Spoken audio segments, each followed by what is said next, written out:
안녕하십니까? 오늘도 안식일을 기억하여 거룩히 지키기 위해 이 자리에 나오신 여러분들을 진심으로 환영합니다. 오늘 함께 드리는 예배를 통해서 우리가 더욱더 하나님께 영광 돌리는 귀중한 시간 되길 간절히 바랍니다. 바탕화면에 PPT가 있습니다.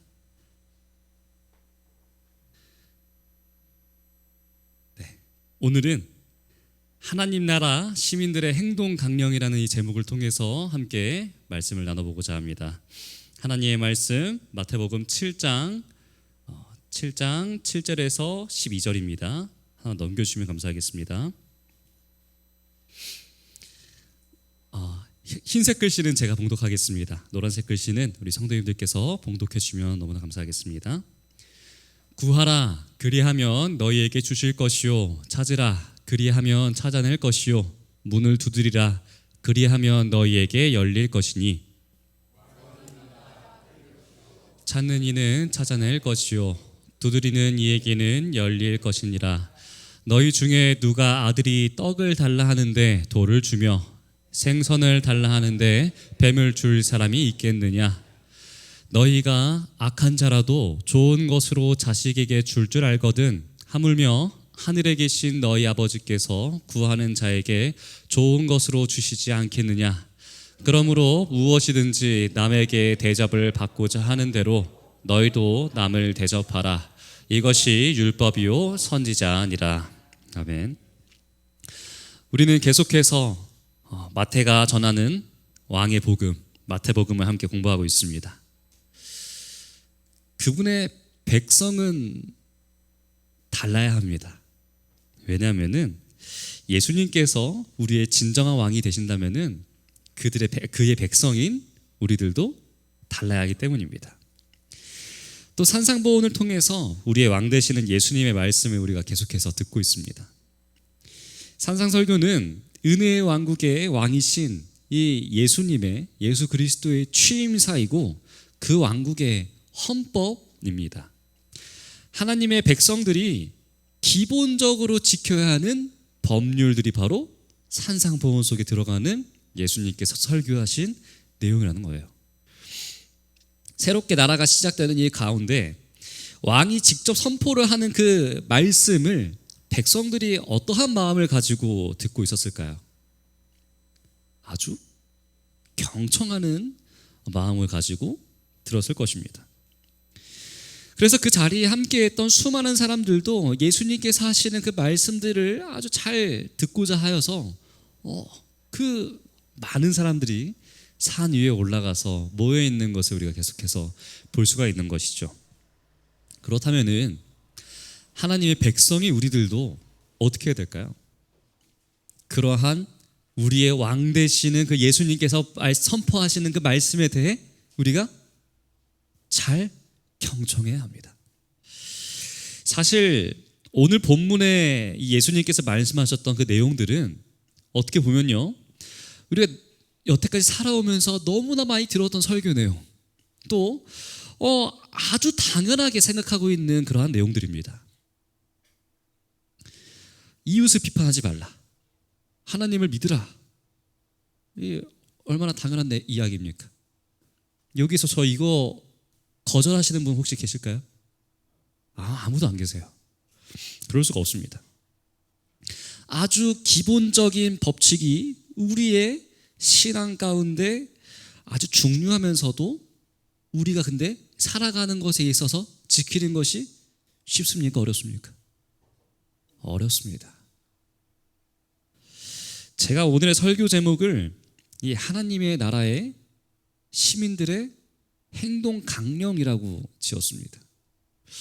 제가 군 생활을 할 때 매일같이 외우고 외쳤던 행동 강령이 하나가 있습니다. 함께 보실까요? 네. 병영생활 행동 강령. 첫째, 분대장을 제외한 병상호 간에는 명령이나 지시, 간섭을 금지한다. 두 번째, 어떠한 경우에도 구타 및 가혹행위를 금지한다. 세 번째, 폭언, 욕설, 인격 모독 등 일체의 언어폭력 금지한다. 네 번째, 언어적, 신체적, 성희롱, 성추행, 성폭행 등 성군기 위반 행위 금지한다. 이 모든 장병들이 이거를요 아침 저녁으로 하루에 2번씩 매일같이 외우고 외칩니다. 근데 그 내용을 보면 어때요? 당연한 내용이에요. 당연한 내용. 네, 당연한 내용입니다. 아주 당연하게 우리가 지켜야 하는 규칙이고 사회 통념임을 우리가 볼 수가 있는 것이죠. 그런데 정말 많은 군인들이 이거를 어떻게 하고 있는 거예요? 잘 못 지키고 있기 때문에 지금 무엇이라 정한 겁니까? 아주 그냥 행동 강령으로 정해놓은 겁니다. 정말 어떻게 보면은 쉬운 내용이지만 많은 사람들이 이걸 지키지 못하고 있는 현실을 보니까 마음이 참 어둡고 저의 군 생활의 미래도 어두웠습니다.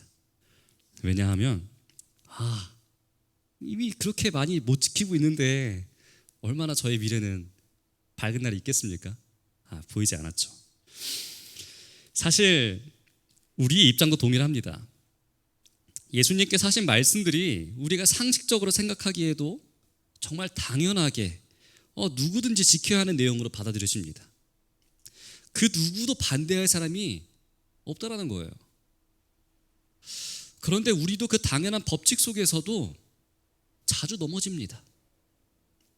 그렇게 이 내용들을 예수님께서는 은혜의 왕국의 공식적인 규범으로서 말씀하신 것이 아닌가 하는 생각이 들게 됩니다. 공식적인 왕국의 설립과 헌법 선포 직후에 제2차 갈릴리 여행이 시작되게 됩니다. 그 기간 동안은 예수님은 왕국과 그 원칙들 그리고 그 왕국의 능력이 백성들에게 아주 유익이 될 수 있는 방법을 생생하고 또 완벽하게 설명하고 계신 것이 우리가 함께 보고 있는 산상수훈의 내용들입니다. 그래서 우리가 5장부터 지금까지 예수님께서 왕 되시는 천국에서 우리가 살아가기 위해 우리는 천국의 품성을 가져야 하고 세상의 빛과 소금이 되어서 이 선교의 원칙들을 우리가 지켜야 하는 것이 당연한 것임을 우리가 배울 수 있었죠. 또한 구제를 통해서 이웃들을 사랑하고 또 사람들을 하나님께로 인도하는 사명, 또 변화시키는 하나님의 사람이 되어야 함을 우리가 함께 배울 수 있었습니다. 오늘은 계속해서 우리의 왕 되시는 이 예수님의 말씀을 선포를 마태복음 7장을 중심으로 함께 살펴보려고 합니다. 마태복음 7장 1절과 7절입니다.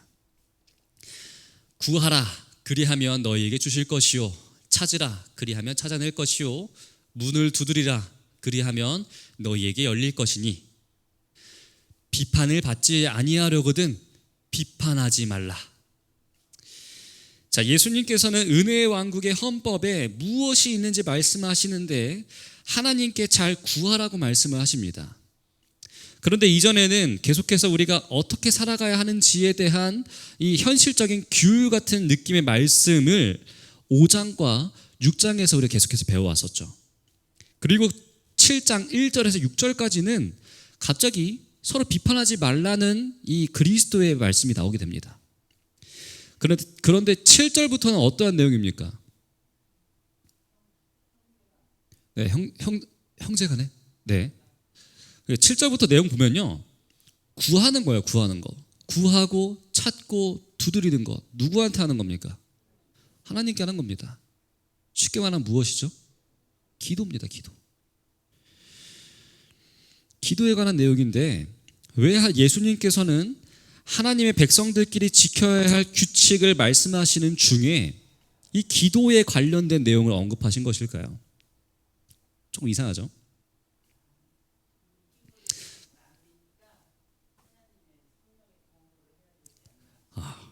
감사합니다. 그것 또한 맞습니다. 그런데 우리가 자세히 잠깐만 생각해 볼게요. 비판하지 말라고 하셨어요, 먼저 맨 처음에. 근데 갑자기 기도가 나옵니다. 무슨 내용일까요? 보시겠습니다. 이와 같은 똑같은 말씀이 누가복음 11장 9절에서 13절에 나오게 됩니다. 그러나 누가는 이 부분을 기도에 관한 교훈들 중에 일부로, 즉 기도에 대한 응답의 확신을 주기 위한 의도로서 말을 하고 있는데, 반면에 마태는 이 교훈을 남을 비판하는 것에 대한 경고 다음에 싣고 있는 것을 우리가 볼 수가 있는 것이죠. 따라서 마태의 의도는 아마도 제자들이 다른 사람들의 잘못을 지적하고 옳은 길로 인도하기 위해서는 영적인 분별력이 요구가 되는데, 이러한 영적 지혜는 하나님께로부터 오는 것이기 때문에 그분께 힘써 간구해야 한다고 말하는 것처럼 우리가 볼 수 있는 것이죠. 그러니까 집사님의 말씀이 맞는 겁니다. 그리고 하시는 말씀이 바로 12절입니다. 그러므로 무엇이든지 남에게 대접을 받고자 하는 대로 너희도 남을 대접하라. 이것이 율법이고 선지자니라. 예수님께서는 그러므로라는 말씀으로 정리를 하십니다. 7절에서 11절에서 말씀하신 대로 하나님께서 좋은 것을 주셨으니까 감사하는 마음으로 이 기율을 따라 살아야 한다는 그러한 의미도 되는 것이고요. 1절과 6절에서 말씀하신 대로 우리는 다른 사람들을 판단하기보다는 우리가 대접을 받고자 하는 대로 대접을 해야 한다는 것으로 우리가 의미를 이해할 수 있다는 것이겠죠. 그리고 마지막으로 예수님은 강조를 하십니다. 이것이 율법이고 선지자이다. 율법이고 선지자라고 하셨던 예수님께서 하신 이 말씀의 뜻이 무엇일까요? 우리는 다른 이들이 우리에게 해줬으면 하는 것을 그들에게 해줘야 하는데, 그것을 똑같은 것으로 우리가 되돌려 받기 위해서가 아니라 그와 같은 행위가 율법과 선지자들이 가르친 내용이라는 것이에요. 율법과 선지자, 즉 구약, 하나님의 말씀이 관습적으로 지키고 남에게 보여주려고 지키는 것이 아니라 사랑의 법칙이고 하나님의 백성이라면은 당연히 지켜야 한다는 것을 예수님께서 지금 강조하고 계신 것입니다. 예수님께서는 친히 율법의 완성으로서 그 사랑을 우리에게 보여주고 계신다는 것이죠. 그래서 하나님의 은혜의 왕국의 백성들은 기본적으로 지켜야 할 두 가지의 관계의 큰 규율들이 있습니다. 첫 번째입니다. 이웃에 대한 행위 규범입니다. 마태복음 7장 1절에서 5절입니다. 비판을 받지 아니하려거든 비판하지 말라. 너희가 비판하는 그 비판으로 너희가 비판을 받을 것이요 너희가 헤아리는 그 헤아림으로 너희가 헤아림을 받을 것이니라. 어찌하여 형제의 눈 속에 있는 티는 보고 내 눈 속에 있는 들보는 깨닫지 못하느냐? 보라, 내 눈 속에 들보가 있는데 어찌하여 형제에게 말하기를 나로 내 눈 속에 있는 티를 빼게 하라 하겠느냐? 외식하는 자여, 먼저 내 눈 속에서 들보를 빼어라. 그 후에야 밝히 보고 형제의 눈 속에서 티를 빼리라. 다시 한번 보시겠습니다. 비판을 받지 아니하려거든 비판하지 말라. 너희의 비판하는 그 비판으로 너희가 비판을 받을 것이요 너희의 헤아리는 그 헤아림으로 너희가 헤아림을 받을 것이니라. 이렇게 예수님께서 말씀하십니다. 우리 중에 비판을 받기 좋아하시는 분은 아무도 없겠죠? 네, 없습니다. 있을 수가 없어요. 그러면서도 우리는 남을 비판하고 험담하는 것을 자주 합니다. 그러나 하나님의 말씀은 분명하게 말하고 있습니다. 너희의 비판하는 그 비판으로 너희가 비판을 받게 될 것이고 너희의 헤아리는 그 헤아림으로 너희가 헤아림을 받게 될 것이다. 결국 우리가 하는 그 비난이 험담이 누구한테로 돌아온다는 것입니까? 나에게로 온다는 거예요. 심는 대로 거두는 것은 불법의 법칙입니다. 불변의 법칙이죠. 절대 예외가 없습니다. 친절을 심으면 친절을 거두게 됩니다. 용서를 심으면 용서를 거두게 됩니다. 칭찬을 심으면 칭찬을 거두게 되고 근데 무례를 심으면 어떻게 됩니까? 무례를 거두게 됩니다. 비판을 심으면 비판을 거두고 험담을 심으면 험담을 거두게 됩니다. 그럼에도 불구하고 정말 많은 사람들이 다른 사람에게 무례를 행하면서도 자신은 칭찬을 받기로 이렇게 기대를 하고 많이 살아갑니다. 다른 사람들을 비판하면서도 다른 사람에게는 칭찬을 받기로 기대하며 살아갑니다. 참으로 어리석은 생각입니다. 우리는 심는 대로 거두기 때문에 남에게 좋은 말을 해줘야 합니다. 우리 사랑하는 동탄세안의 성도 여러분, 기억하시기 바랍니다. 우리가 무엇을 심든지 그대로 거두는 것은 불변의 법칙입니다. 험담을 심으면 험담을 거두고, 비난을 심으면 비난을 거두고, 헛소문을 심으면 헛소문을 거두게 됩니다. 전부 나에게 돌아오게 됩니다. 그러므로 남의 말을 좋게 하는 우리가 되길 간절히 바랍니다. 제가 여기 이제 발령 받은 지 이제 거의 2달이 돼갑니다. 근데 참 감사하게도요, 그러신 분들이 한 분도 없는 것처럼 저는 보게 되었어요. 너무나 감사합니다. 하지만 우리는 연약한 인간이기 때문에 어쩔 수 없이 넘어질 수밖에 없는 존재라는 사실을 기억해야 합니다. 그래서 정말 우리가 사랑이 넘치는 우리 이 교회가 그런 사랑의 가운데도 있는데도 불구하고 우리가 무엇을 해야 되는 것이에요?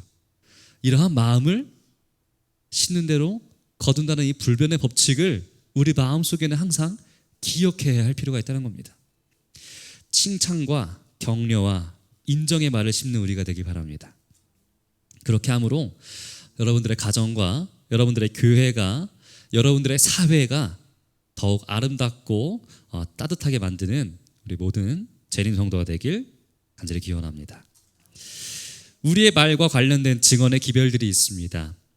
실물교훈 176페이지입니다. 천사들이 우리의 모든 언행을 기록한다는 내용이에요. 천사들은 사람들의 말과 행실을 정확하게 기록하고 있다. 하나님의 백성에 대한 잔인하고 불의한 모든 행동들과 사단의 세력을 가지고 하나님의 백성에게 괴로움을 끼친 모든 일들이 거기에 기록된다. 시대의 소망 357페이지입니다. 그리스도의 정신에 배치되는 정신은 그 공언하는 바가 어떠하든지 예수를 부인하는 것이 될 것이다. 사람들을 험담하거나 어리석은 이야기를 함으로써 진실되지 못하고 불친절한 말로써 그리스도를 부인할 수 있다. 사도행전 549페이지입니다. 그리스도의 교회를 가장 위태롭게 하는 것은 세상의 반대가 아니다. 가장 무서운 재난을 일으키고 하나님의 사업의 발전을 가장 확실하게 방해하는 것은 신도들의 마음속에 품은 악이다. 시기심과 의심과 험담과 악한 추측을 품는 것보다 영성을 악화시키는 더 확실한 방법은 없다. 우리 모두 이 증언의 말씀들을 꼭 기억하시고 하나님의 백성으로 합당한 우리가 되길 간절히 바랍니다.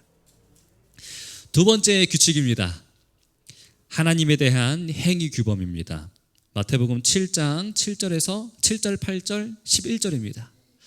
구하라 그리하면 너희에게 주실 것이요, 찾으라 그리하면 찾아낼 것이요, 문을 두드리라 그리하면 너희에게 열릴 것이니 구하는 이마다 받을 것이요, 찾는 이는 찾아낼 것이요, 두드리는 이에게는 열릴 것이니라. 너희가 악한 자라도 좋은 것으로 자식에게 줄 알거든 하물며 하늘에 계신 너희 아버지께서 구하는 자에게 좋은 것으로 주시지 않겠느냐.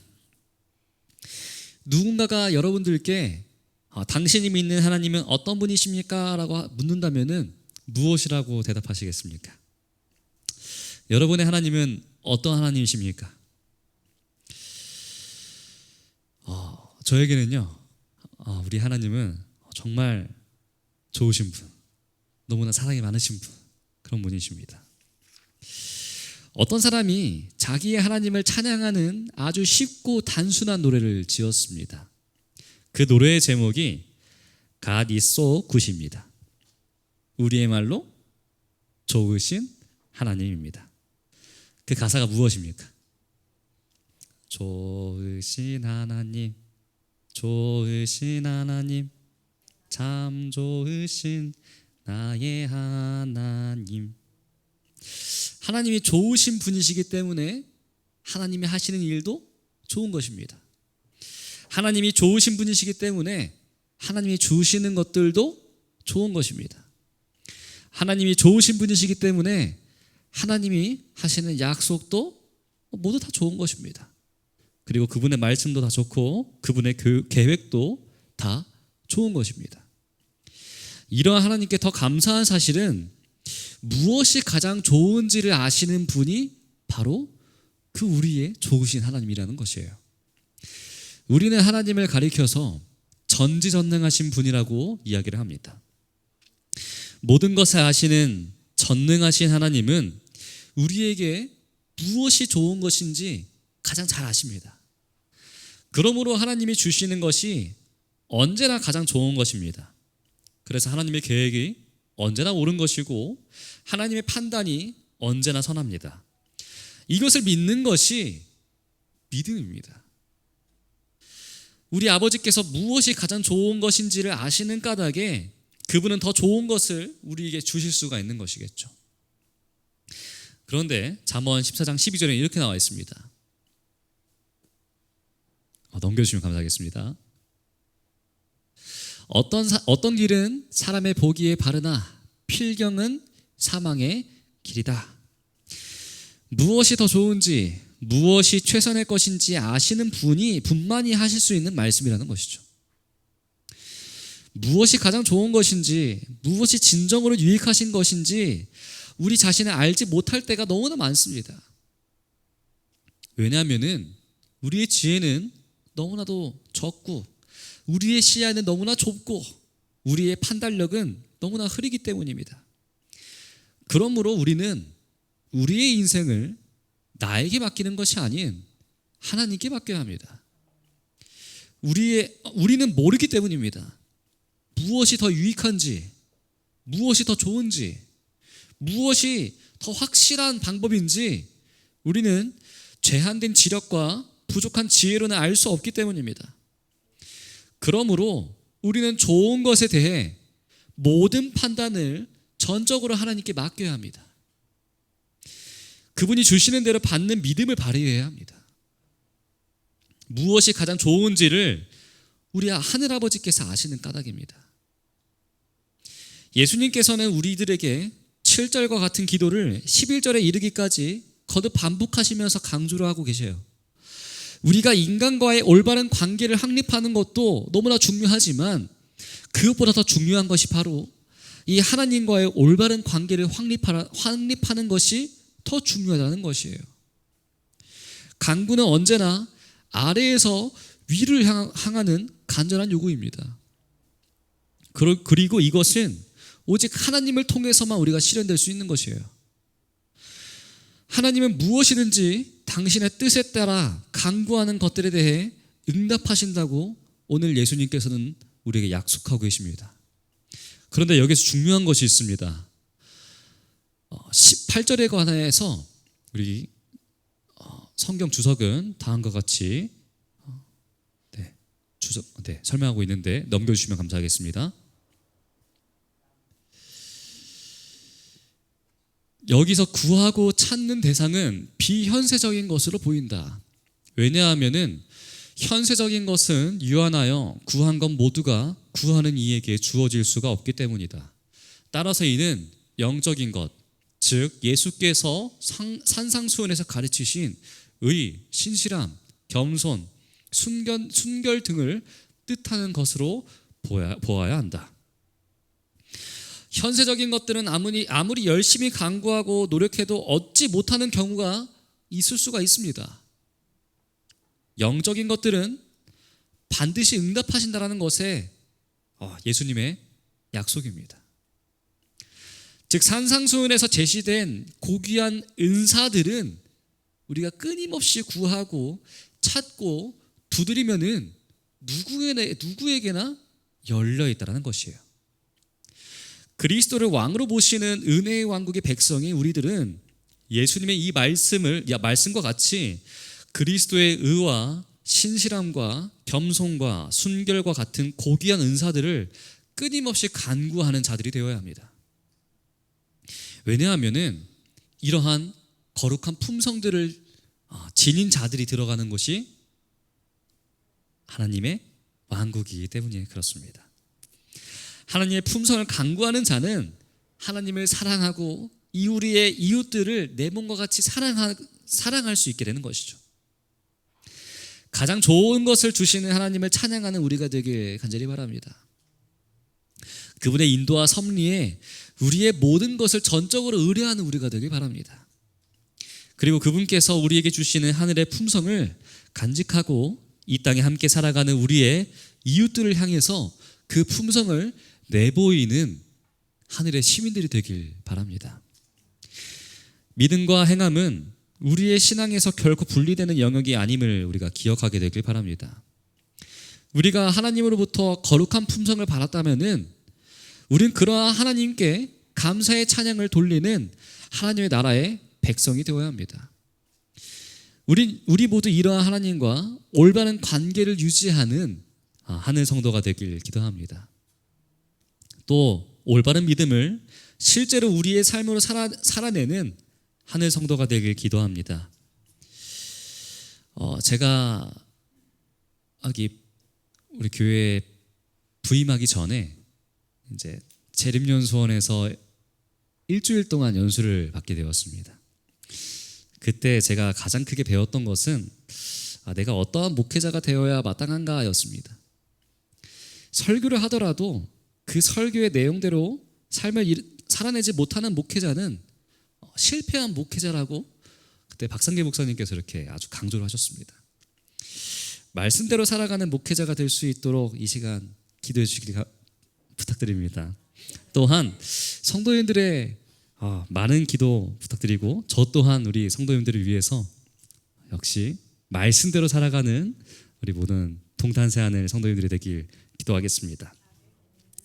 우리는 서로 격려하고 좋은 소문을 내면서 또 예배를 최우선의 삶으로 추구하는 거룩한 싸움을 함께 시작해야 합니다. 그렇게 함으로 우리 교회를 가장 편안한 교회, 또 따뜻한 교회, 머물고 싶은 교회가 되게 우리가 함께 만들어 갑시다. 우리가 그렇게 하면은 하나님께서 우리에게 약속하신 성령을 부어주실 것이고 우리의 시대의 놀라운 부흥을 우리는 경험하게 될 것입니다. 하나님께서 우리의 모두의 거룩한 결심을 받아주셔서 승리하게 해주시기를 이 시간 기도합니다.